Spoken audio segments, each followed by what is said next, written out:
الحمدللہ علی کل حال والصلاة والسلام علی صاحب الحسن وجمال وعلی آلہ واصحابہ الکرماء والشرفاء اما بعد فاعوذ باللہ من الشیطان اللعین الرجیم بسم اللہ الرحمن الرحیم والعصر ان الانسان لفی خسر الا الذین آمنوا وعملوا الصالحات وتواصوا بالحق وتواصوا بالصبر. قال النبی صلی اللہ علیہ وسلم ادبوا اولادکم على ثلاثة خصال حب نبيكم وحب أهل بيته وتلاوة القرآن أو كما قال. صدق الله العظيم وصدق رسوله النبي الكريم الأمين. إن الله وملائكته يصلون على النبي يا أيها الذين آمنوا صلوا عليه وسلموا تسليما. محبت سے پڑھنے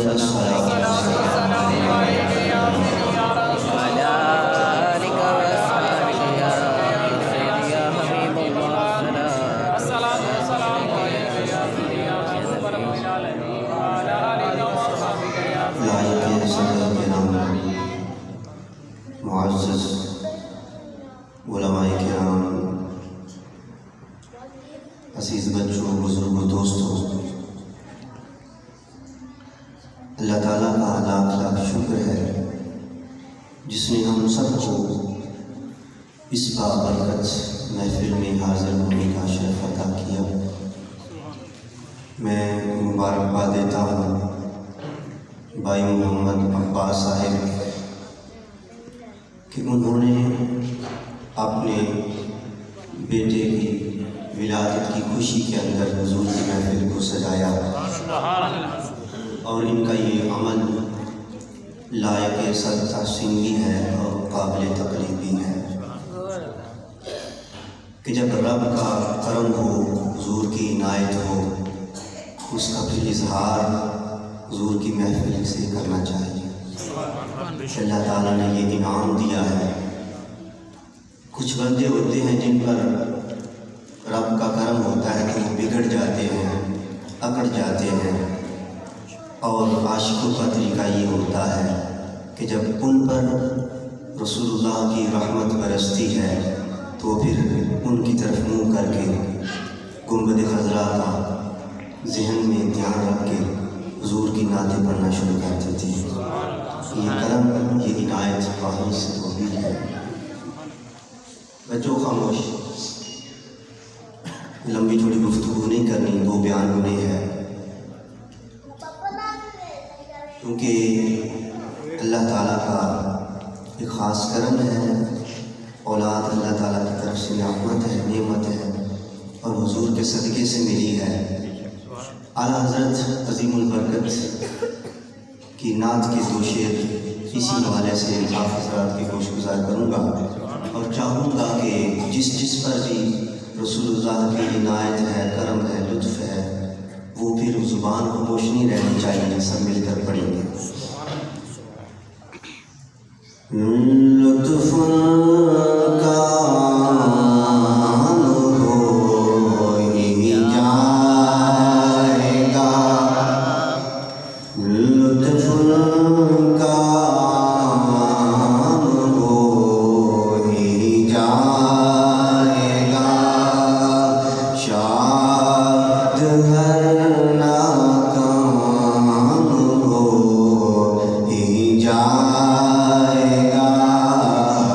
شاہ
دعوت دی تھی ساتھ پڑھنے کے لیے، لیکن مجھے لگتا نہیں کہ آپ ساتھ پڑھ رہے ان کا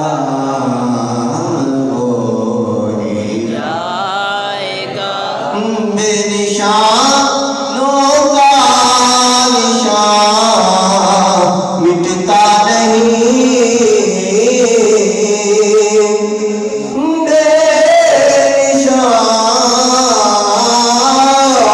بے نشانوں کا نشان مٹتا نہیں،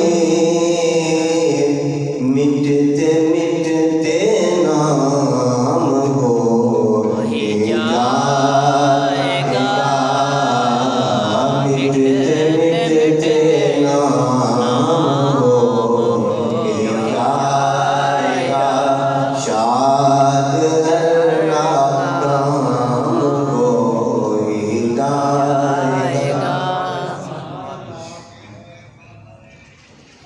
آج کی یہ محفل چونکہ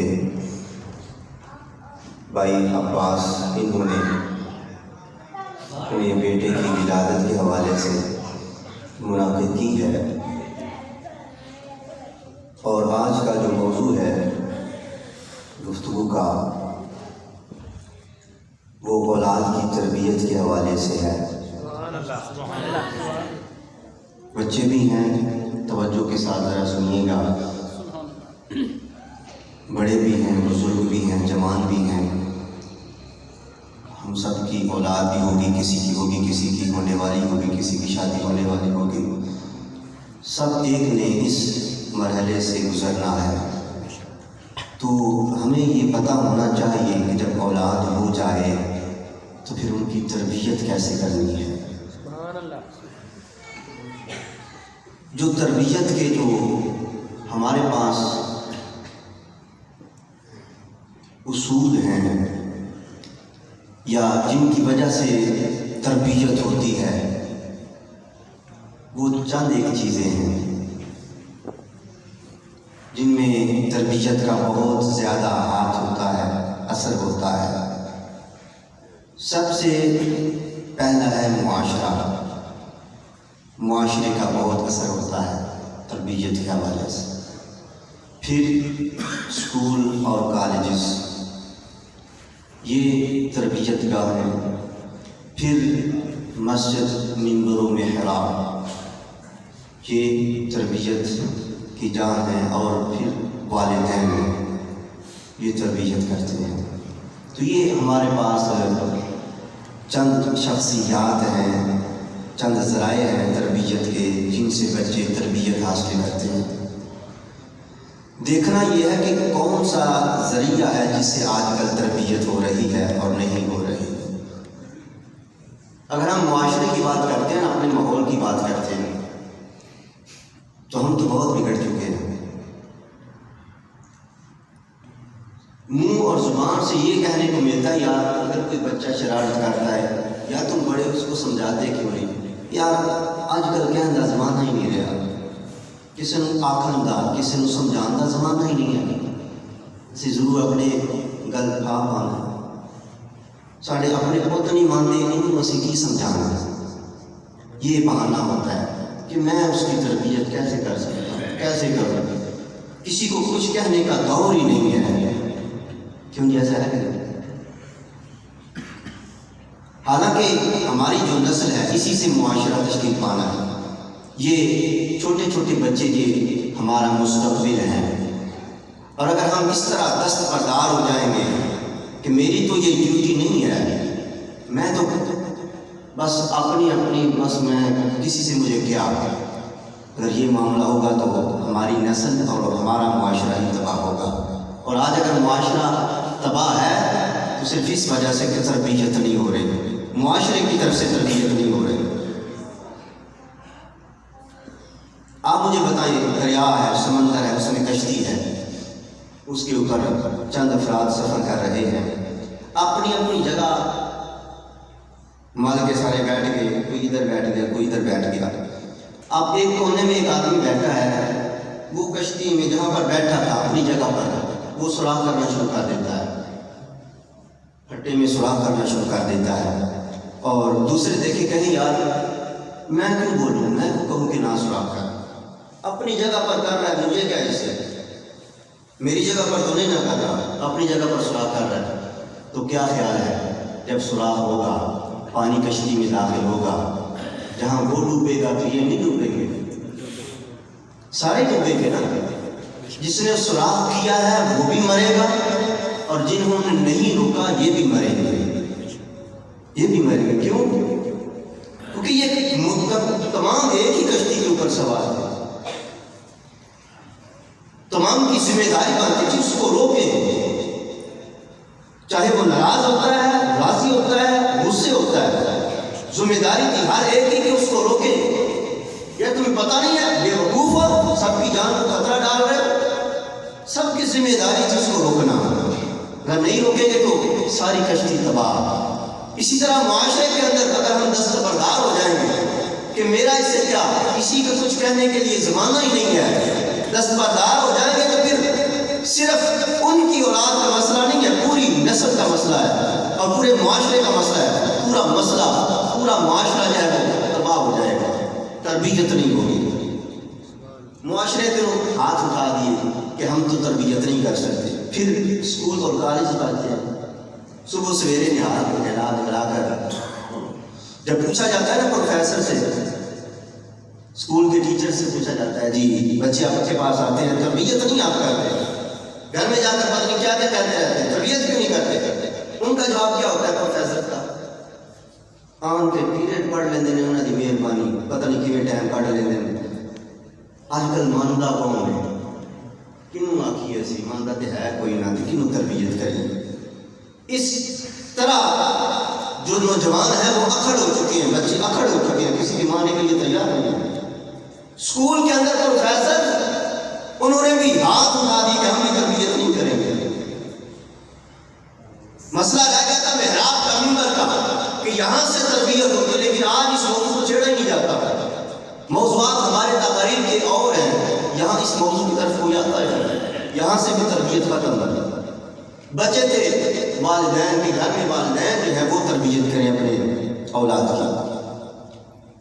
اگر یہ سب معاشرہ ہو جہاں سے کسی سے بھی تربیت نہ ہو رہی ہو، سب خراب کرنے والے ہوں، اگر والدین تربیت کریں بھی تو ان کی تربیت کیسے رہتا ہے؟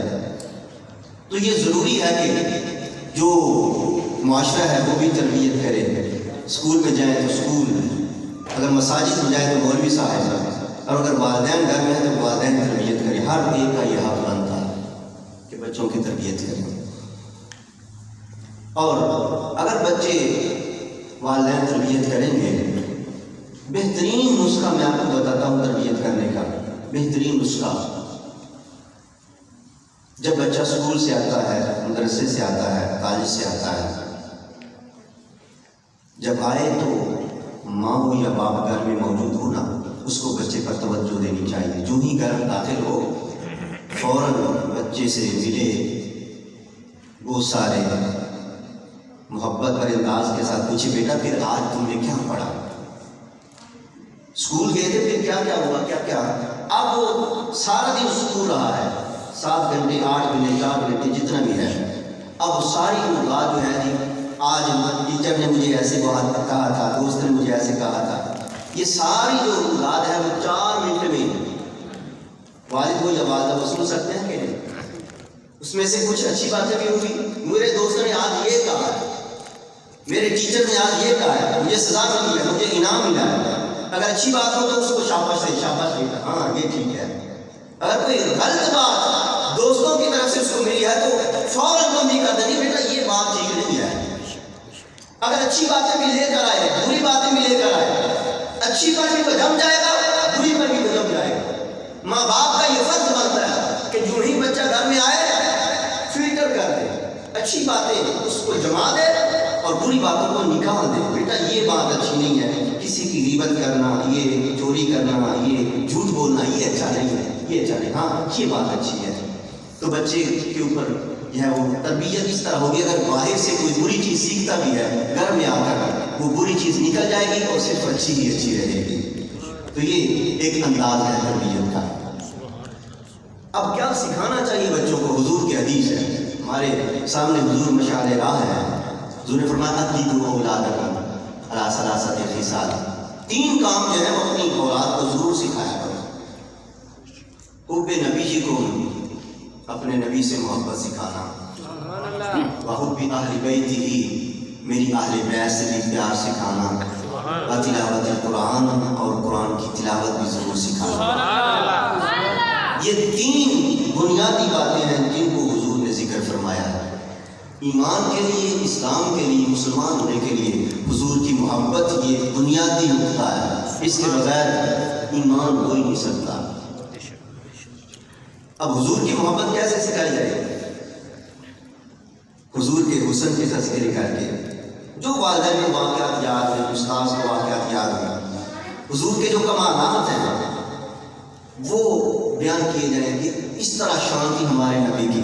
شان سنیں گے تو محبت پیدا ہوگی کہ نہیں؟ بیٹے جب تمہاری عمر کے ہمارے نبی تھے تو یہ کام کرتے تھے، ایسی ایسی شانوں کا ظہور ہوتا تھا، تو کیا خیال ہے محبت پیدا ہوگی کہ نہیں ہوگی؟ یار ہمارے نبی کیا بات ہے.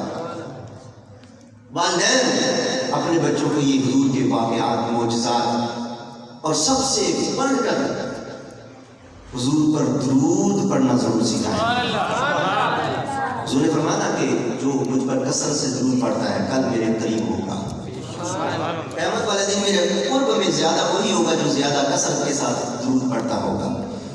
اگر درود اپنی اولاد کو پڑھنا سکھا دیں گے نا، ان کی جو طبیعت ہے اس میں نفاست بھی آئے گی، طہارت بھی آئے گی، رحم دلی بھی آئے گی. جو پاکیزہ صفات ہیں وہ ان میں داخل ہو جائیں گے، اور وہ تیز بھی ہوگا، ذہانت کے اعتبار سے بھی تیز ہوگا. اگر حضور پر درود پڑھنا سکھا دیا، درود کی تسبیح پڑھنا ان کو سکھا دیا، یہ بہت ضروری چیز ہے. حضور پر کثرت سے درود پڑھنا سکھائیں ان کو، حضور کی محبت سکھائیں. ایک سکول تھا، ذرا توجہ سے سنیے گا، چھوٹے بچے میں سکول تھا، اس میں یہ سال ہوتا ہے نا ختم، پیپر وغیرہ ہو جاتے ہیں تو سالانہ تقریب ہوتی ہے، انعامات کا جلسہ ہوتا ہے. تو سالانہ تقریب تھی. ہیڈ ماسٹر نے ایک اسلامی رات کے ٹیچر تھے، ان کی ڈیوٹی لگا دی کہ آپ نے بچوں کو تیار کرنا ہے. کوئی نعت پڑھنے والا ہو، کوئی تلاوت کرنے والا ہو، کوئی قسم پڑھنے والا ہو، اس طرح آپ نے ان کو تیار کرنا ہے، بس میں ادب کرانی ہے. اور فلاں چیف گیسٹ ہیں وہ آ رہے ہیں، اچھے انداز کے ساتھ ان کو تیاری کرانی ہے. اب اس ٹیچر نے کسی کو ایک کو تلاوت سکھا دی، 4-5 بچوں کو نعت سکھا دی کہ وہ نبیوں میں رحمت لقب پانے والا، مرادیں غریبوں کی پر لانے والا. کہ بچوں یہ تم نے نعت پڑھی ہے، نعت سکھائی. جب ٹائم ہوا نا، اب بچوں میں جو سلیکٹ کیے گئے تھے، ایک تھا جو اچھی آواز والا تھا اور ایک تھا جو محبت کے ساتھ پڑھنے. آواز تو اچھی نہیں تھی لیکن اس کا جو سوز تھا، جو محبت تھی وہ نظر آ رہا تھا، وہ متاثر کرنے والا تھا. کہا یہ بچہ جو ہے نعت پڑھے گا. اب جس وقت اسٹیج پر آیا بچہ، اس نے نعت پڑھی، وہ نبیوں میں رحمت لقب پانے والے، مرادیں غریبوں کی بھر لانے والے، اپنے برائے کا غم کھانے والے. یہ نعت پڑھی نا. تو جب چیف گیسٹ کی باری ڈی سی تھا، اس نے کہا ٹیچر کیا سکھاتے ہیں بچوں کو؟ نعت تو ہے نبیوں میں رحمت لقب پانے والا، اور بچہ پڑھ رہا تھا والے. تو کیا سکھایا؟ توجہ نہیں دیتے آپ بچوں پر کہ کس طرح ان کو نعت سکھائی جائے. ٹیچر شرمندہ بھی ہوا، غصہ بھی آیا تھا. میں تو اس کو کئی بار والا پڑھایا تھا اور یہ یہاں والے پڑھ رہا ہے اور میری بےزتی کراؤ گی.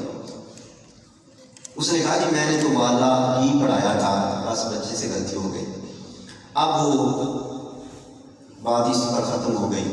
جب اگلی کلاسیں شروع ہوئی، 7ویں میں 6ٹھی کلاس میں وہ بچہ تھا اور 7ویں میں جب وہ چڑھا، تو جس وقت ابتدائی ہو نا، ابتدائی دن ہوں کلاسز کے اور پیریڈ ابھی تقسیم بھی نہیں ہوتے، اس وقت پڑھائی اتنی خاص نہیں ہوتی ہے. تو پیریڈ بھی تقسیم نہیں ہوئے تھے. چند بچے جو ہیں وہ ایک کمرے میں ریاضی کی ان کی کلاس تھی، وہ شور کر رہے تھے، ٹیچر نہیں آیا تھا. اسلامیات اسی ٹیچر کو کہا کہ آپ ان بچوں کو ذرا مصروف رکھیں تاکہ دوسری کلاس سے جو ہے وہ ڈسٹرب نہ ہو، آپ ان کے پاس چلے جائیں. اب وہ بندہ، وہ ٹیچر، وہ اسلامیات کا ٹیچر ہے، وہ گیا چھوٹے چھوٹے بچوں سے سوالات پوچھنے لگا، یہ کیا ہے، اس کا کیا مطلب ہے؟ سب نے جواب دیا۔ وہ جس نے نعت پڑھی تھی اس سے پوچھا، آپ بتائیں ہمارے پیغمبر اسلام کا نام کیا تھا؟ اسی بچے سے پوچھا، وہ خاموش، جواب نہیں دیا۔ پھر پوچھا، بتاؤ ہمارے پیغمبر اسلام کا نام کیا تھا؟ بچہ خاموش۔ تمہیں آتا نہیں ہے؟ جی آتا ہے۔ تو پھر بتاتا ہے کیوں نہیں؟ خاموش۔ اس نے کہا، مجھے پتا چل گیا تیری میں بڑی آکڑ ہے۔ بسم میں بھی میں نے والا پڑھایا تھا تو والے پڑھتا رہا، اپنی مرضی سے تم نے پڑھا، اور آج بھی میں جواب پوچھ رہا ہوں، آتا بھی ہے، نہیں دے رہا۔ تیری میں آکڑ پڑھنا ذرا۔ قریب بلایا، 2-3 تھپڑ مارے، بچہ بولے نا۔ ادھر سے گھنٹی بج گئی تفریح کی۔ اب روتا روتا اٹھا کلاس سے، اس کو کہا دوسرے پیریڈ میں آؤ، پھر میں پوچھتا ہوں، بتاتا ہوں کیسے کہ جواب نہیں دیتا۔ روتا روتا بچہ گیا، دوست بھی اس کے پاس بیٹھے۔ باہر اب اس نے کوئی نل تھا ٹوٹی وغیرہ، اس نے منہ دھویا، ہاتھ دھویا، وضو کیا، اور جب اگلی کلاس پر اگلے پیریڈ میں آیا نا، اب اس نے ٹیچر نے پوچھا، ادھر آؤ، بتاؤ ہاں پیغمبر اسلام کا نام کیا تھا؟ اس نے فٹ جواب دیا، محمد صلی اللہ علیہ وسلم۔ اب سنیے گا جو بات بتانے والی ہے، وہ حیران ہو گیا کہ بچہ پہلے تم نے جواب کیوں نہیں دیا تھا؟ دیکھو میں تیرا استاد ہوں، تمہارے باپ کی وجہ ہوں، لہذا مجھے بتا دے۔ قریب بلایا، محبت سے پوچھا، ہاتھ تیرا، بچے بتا کیوں نہیں پہلے جواب دیا تھا؟ اتنی مار بھی کھائی اور جواب آپ دے رہا ہے، پہلے کیوں نہیں دیتا تھا؟ اب سنیے گا وہ بچہ کیا کہتا ہے، 6ٹھی کلاس میں پڑھنے والا ہے۔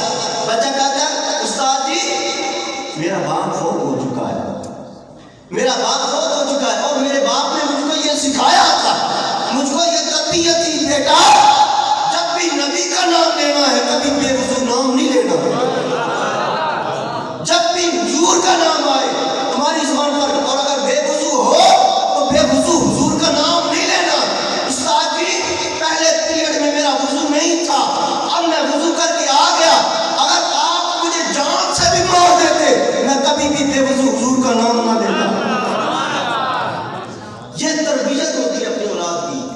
اس طرح محبت کے ساتھ دل کے اندر مصطفیٰ کی محبت کو جب بھر دیا جائے نا تو پھر ایسے ہیرے نکلتے ہیں۔ اس طرح حضور کے ساتھ محبت قائم ہوتی ہے۔ حضور نے فرمایا تھا اولادکم علی ثلاثۃ اخصال، تو لہذا میری محبت سکھاؤ، پھر اہل بیت کی محبت بھی سکھاؤ، قرآن کی تلاوت بھی سکھاؤ۔ قرآن کی تلاوت کے حوالے سے یہ بھی سننے والا واقعہ ہے، بات ہے۔ ایک بچہ تھا،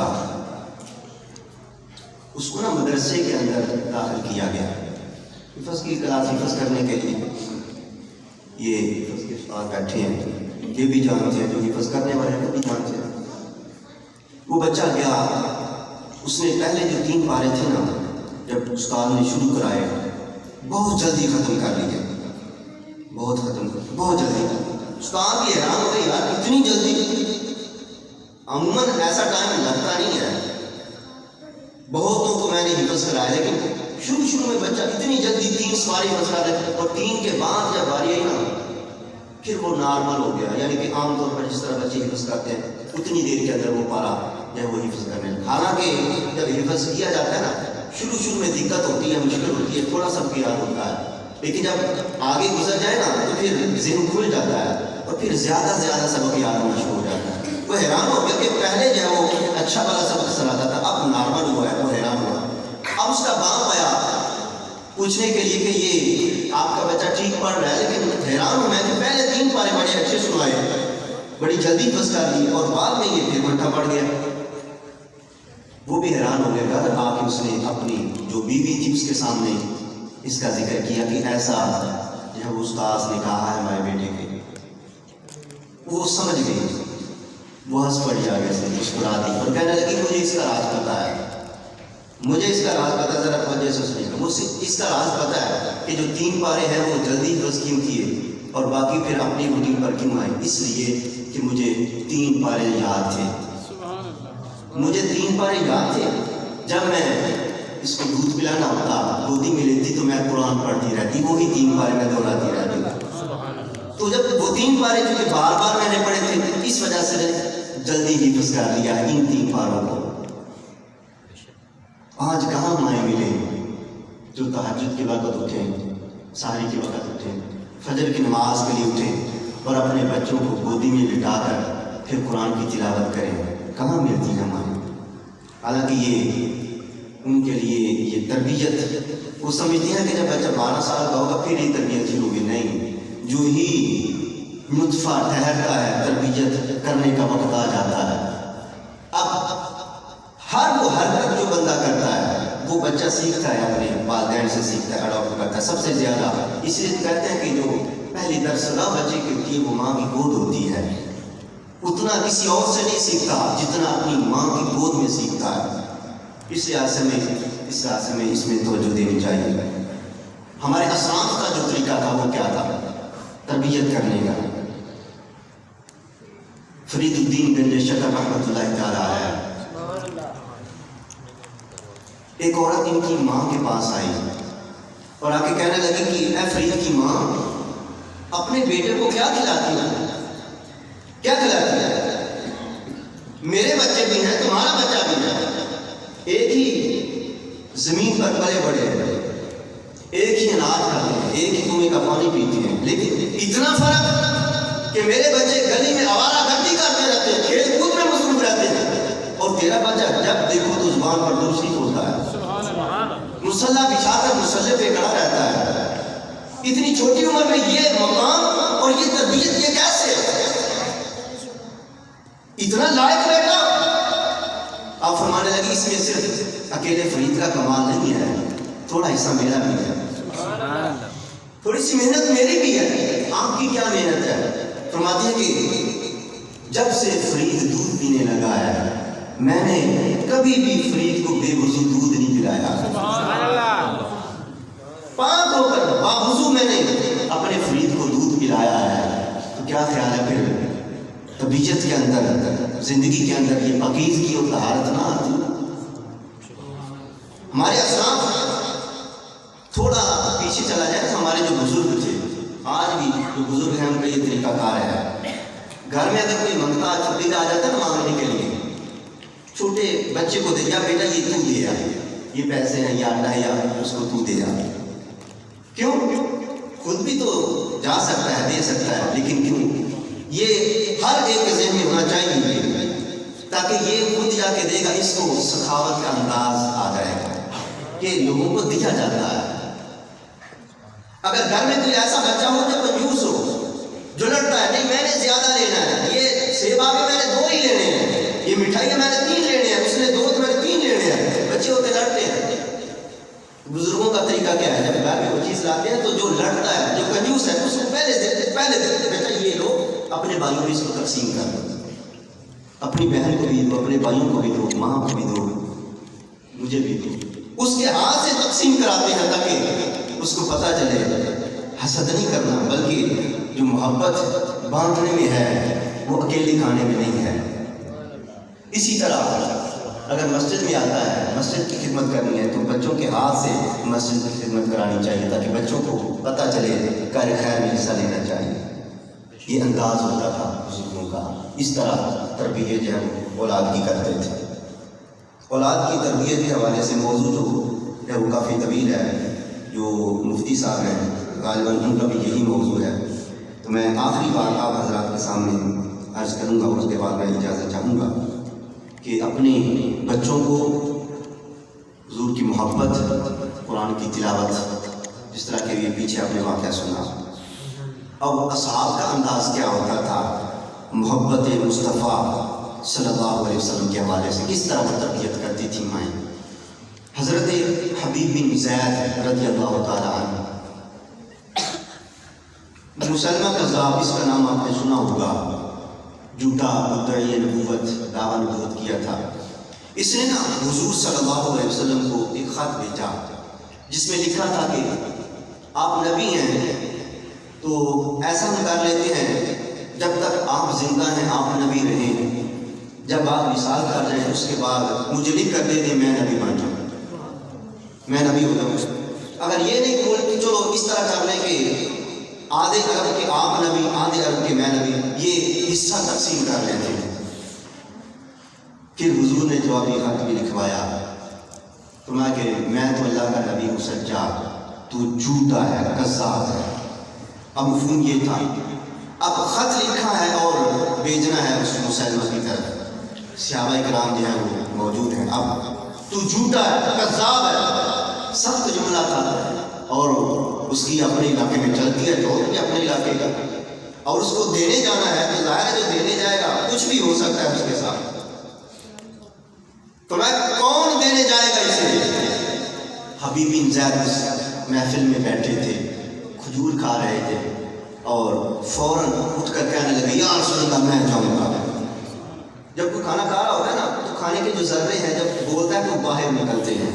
کھجور کے جو چھوٹے چھوٹے ذرے تھے وہ صحابہ کرام کے چہروں پر کہنے لگے اگر میرے کھجور کھاتے کھاتے کسی اور کی ڈیوٹی مل گئی تو پھر میں تو رہ جاؤں گا، اس ڈیوٹی کو میں لینا چاہتا ہوں کہ یہ خط میں لے کر جاؤں گا۔ اب جس وقت خط لیا، اور ویسے کمزور سے صحابیان کھجوریں بیچنے والے ہیں، غریب ہیں، کافی اولاد بھی ہے، کمزور ہیں، لیکن جس وقت حضور کا پیغام لے کر جانے لگے فرمایا یہ لو میرا نیزہ، یہ سواری لو۔ اب جس وقت سوار ہوئے ایسے لگتا تھا جیسے یہ جرنیل حضور بھیج رہے تھے نا۔ اب ہمت و طاقت و قوت، فرمایا کہ دشمن کے سامنے جھکنا نہیں ہے، بہادری سے۔ عرض کیا رسول اللہ گھبرانے کی ضرورت ہی کوئی نہیں، میں آپ کا نوکر ہوں، پتہ چل جائے گا ان کو کہ حضور کا کوئی نوکر آیا ہے۔ اب گئے، جس وقت خط دیا، اور طریقہ کاری ہوتا تھا بادشاہوں کا کہ وہ خود نہیں پڑھتے تھے، کسی سے پڑھواتے تھے۔ اب خط ملا، اس نے کہا یہ پڑھو کیا لکھا ہے؟ اس نے کہا جی لکھا ہے کہ تو کذاب ہے، تو جھوٹا ہے۔ غصہ آ گیا، مجھے کذاب کا ظاہر ہے، اکیلے میں ہوتا نا تو الگ بات ہی، یا خود پڑھ لیتا تو الگ بات ہی، صرف اپنے آپ کو پتہ چلتا۔ اب پورا وہاں پر دربار سجا ہے، سارے لوگ وہاں پر موجود ہیں، سب کے سامنے پڑا مسلمان کذاب، وہ کہتے میری عزت اتر گئی۔ اب مٹی پان واسطے کچھ نہ کچھ بچان واسطے میں نے کیا، حضرت حبیب بن زید کی طرف دھیان کیا اور کہا کہ اس کا خیال تھا کمزور سا ہے، ڈر جائے گا۔ ہاں بھائی کی خیال ہے میرے بارے تیرا؟ ہاں کیا خیال ہے تمہارا؟ تمہارے نبی نے کہ کذاب لکھا ہے، تمہارا کیا خیال ہے؟ اس نے کہا خیال کی کون سی بات ہے، اس میں خیال آنے والی بات ہے کیا؟ جب حضور نے کذاب کہہ دیا تو پھر کذاب ہے، اب ادھر ادھر بات نہیں ہوگی، کذاب ہے۔ تو اس کو اور غصہ آ گیا، یہ ہے کمزور سا لیکن ضرورت اس میں بڑی ہے۔ اس نے کہا پیچھے نہیں دیکھ رہا؟ اب پیچھے بالے والے تیر کمان لے کے کھڑے، تلواریں لے کے کھڑے، نیزے لے کے کھڑے، پیچھے تو دیکھ۔ اس نے کہا پیچھے کیا دیکھوں، جب میں چلنے لگا تھا میرے 12 پیچھے بیٹھے تھے، میں نے ان کی طرف نہیں دیکھا۔ کوئی دودھ پینے والا ہے، کوئی تھوڑا سا چل سکتا ہے، کوئی نہیں چل سکتا، ان بیٹوں کو چھوڑا تو میں نے ان کی طرف نہیں دھیان کیا۔ حالانکہ ایسا کوئی معاملہ بن جائے نا تو پہلے اولاد کی فکر ہوتی ہے، اولاد کی طرف دیکھتا ہے۔ تو کہا جب اس معاملے میں نے اپنی اولاد کی طرف نہیں دیکھا تو ان کی طرف کیا دیکھوں گا؟ اس نے کہا اچھا تو مجھے نہیں مانے گا؟ نہیں۔ اس نے کہا میں دیکھتا ہوں کیسے نہیں مانے گا۔ اس نے تلوار پکڑی، حضرت حبیب بن زید نے کا ہاتھ کاٹ دیا، کوئی کٹ نہیں لگایا تھوڑا سا خون بہاؤ نہیں، ہاتھ کاٹ دیا، ہاتھ نیچے گر گیا، لیکن پھر بھی جرت دیکھیں۔ ہاں اب بتاؤ کیا تھا، ہاتھ کٹ چکا ہے، مجھے سیدھی مکنی ہے گرو ہے ان کی کہنا، جب ہاتھ کٹا تو ہاں اب بتاؤ، میں ہاں یہ ہاتھ اوپر کیا، فوارہ خون کا نکل رہا، تو میں کیا سمجھا اب میرا ارادہ بدل جائے گا؟ میرا نبی سچا ہے تو جھوٹا ہے۔ دوسرا ہاتھ بھی کاٹ دیا، اس کا خیال تھا دونوں ہاتھ کٹ چکے ہیں، اب موت سے ڈرے گا۔ اب بتاؤ ہاں مجھے سچا کہتا کہ نہیں؟ حضرت حبیب بن زید کہتے تو کسے موت سے ڈرا رہا ہے، کسے موت سے ڈرا رہا ہے؟ ارے ہماری تو دعا ہی ہر نماز کے بعد یہ ہوتی ہے، مولا شہادت کی موت دینا، بستر پر موت نہ ہے مولا، موت آئے تو شہادت کی موت آئے، تیرے محبوب کے نام پر مرے،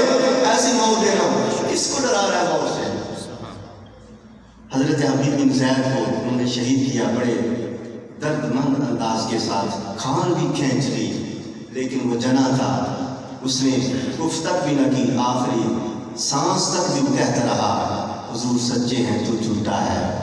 جب مدینے میں یہ خبر پہنچی اور حبیب کی ماں کو یہ خبر پہنچی، بوڑھی عورت ہے،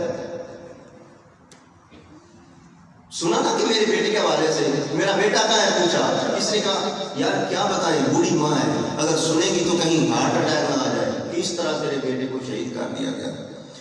جھنجھلا کر پوچھا کیوں نہیں بتاتا میرا بیٹا کہاں ہے؟ آخر ان کو بتانا ہی پڑا، کہنے لگے ماں ہمیں بڑا افسوس ہے، بڑا افسوس ہے کہ تیرے بیٹے کو اس طرح انہوں نے شہید کیا، ہاتھ کاٹ دیے، پاؤں کاٹ دیے، کھال بھی کھینچ لی، زبان بھی کاٹ دی، ہمیں بڑا افسوس ہے کہ تیرے بیٹے کو اس طرح شہید کر دیا۔ اب سنیے ذرا ماں کا جواب، جس نے اپنی اولاد کو تیار ہی ناموس مصطفیٰ کی خاطر کیا ہوتا ہے۔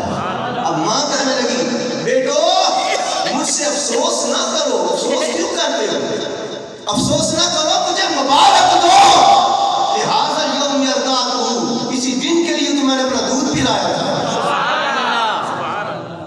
اسی دن کے لیے تو کہ حضور کے قدموں پر قربان بھی ہونا پڑے تو ہو جانا، حضور کے نام پر قربان ہو جانا۔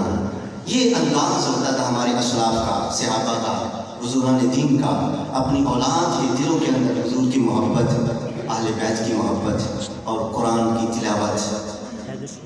تو اپنی اولاد کی تربیت کے حوالے سے ذرا خصوصی توجہ دیا کریں، ان کو جو اچھی عادات ہیں ان کے اپنانے کا حکم کیا کریں، بری خصلت ہو ان کو ٹوکا کریں اور ان کو منع کیا کریں یہ بیٹا یہ ٹھیک نہیں ہے۔ تو ہے کہ اللہ تعالیٰ ہم سب کو اپنی اولادوں کی اچھی تربیت کرنے کی توفیق عطا فرمائے، ہم سب کی اولادیں اللہ تعالیٰ طہارت ان میں پیدا فرمائے، اللہ تعالیٰ ان کو بنائے، آمین۔